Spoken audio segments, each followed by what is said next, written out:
Hello guys, this is your house fitness. Today we're going to go through a right hook. So, as you stand, keep it natural, keep it loose, keep it tight. And as you're doing the right hook, it's the same thing as the left hook. You want to turn left and right. Make sure your foot are pivoting like this. And as you're throwing, just keep your arms out. As your right hook, like this. And as you're rotating, you want to keep it out like this. You don't want to keep it out from this point, from here, because you leave yourself open. So make sure as you're punching, you're putting your right arm out. So as a demonstration, keep my arms up and tight and loose. Throw out and make sure to breathe out.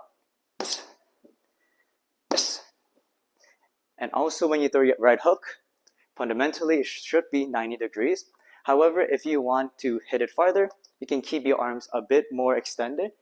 Same process, rotating, same thing. Keep it as one segment. So as a demonstration again, as a right hook, pivoting, shifting my weight from left to right, and throw that right hook. Always come back straight to your stance right after. And keep in mind, always to use that body rotation as the first initiation of power. So that's how you go through a right hook. Hope you guys enjoy and subscribe.